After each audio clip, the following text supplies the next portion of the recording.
Chapter 5. And the beat goes on. Brad pounded on Richard's bedroom door, doing absolutely nothing to hide his growing annoyance. "Let's go, little dickard." Just the idea of doing anything with Richard made Brad uncomfortable. He saw Richard as nothing more than Tess's weird, awkward, and effeminate roommate. On the other hand, Tess had pleaded with him to start carpooling with the loser since they both worked at Vector Defense, albeit in very different areas, where Brad's path seldom crossed with Sir Secretariat's, the titless executive secretary. They worked for the same company, but they didn't work together. Brad had made all of these arguments, and more, but Tess had one singular, fuckable trump card that forced Brad's hand. He finally, begrudgingly, agreed to allow the little cunt to drive into the office with him. That is, if the little cunt would get his fucking shit together. Brad banged on the door again. "Hey, Dickard fucking McDicktard! The train is leaving the station, and I swear to God you are not making me late!" Brad turned and leaned against the door, muttering obscenities under his breath. After a great night of sex, food, and comatose level, dead-to-the-world sleep, the morning after was always the worst part of his weekday, thanks solely to Richard Gebler, the human appendix. And today was even worse, because Brad was scheduled to have his interview for the manager promotion. With any luck, he'd also be testing those new shoulder-mounted missile launchers on the exoskeleton prototype.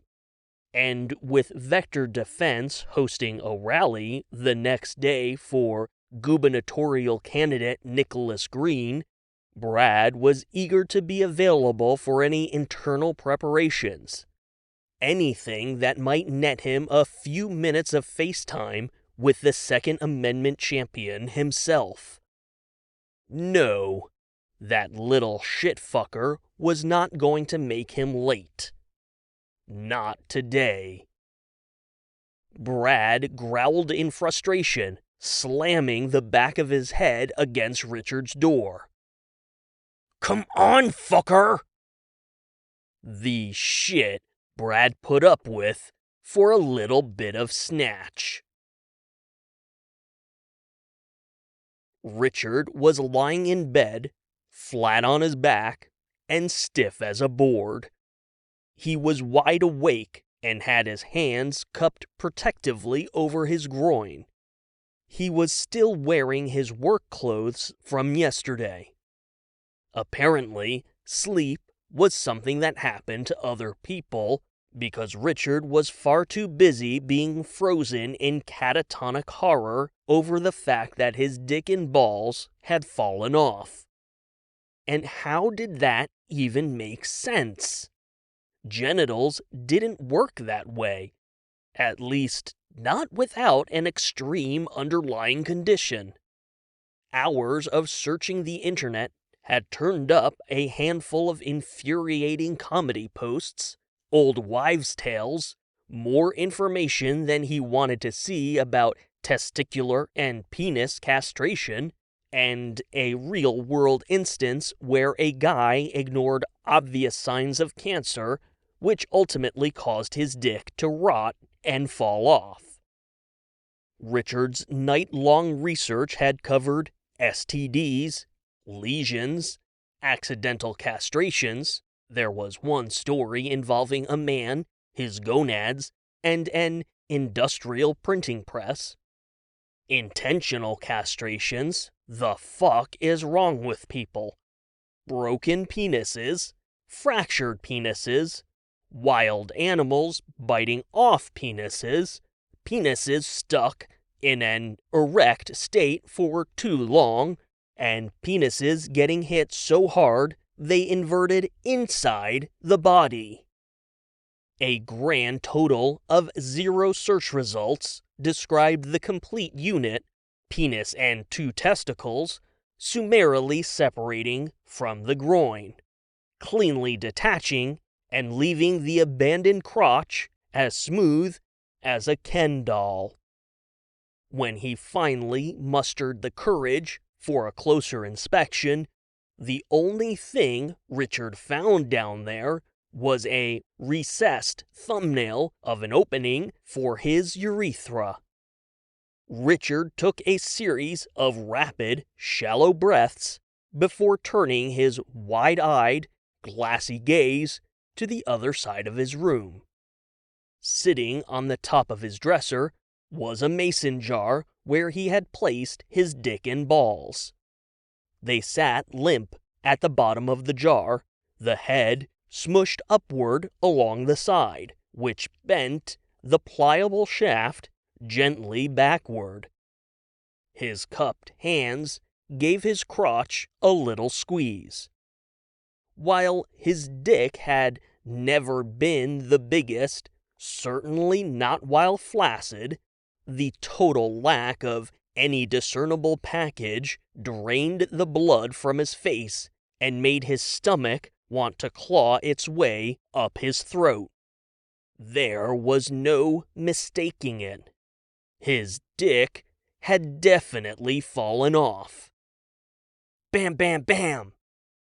"Let's go, fuckface!"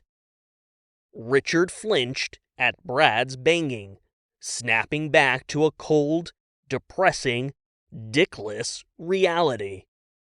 Yes, he still had a job.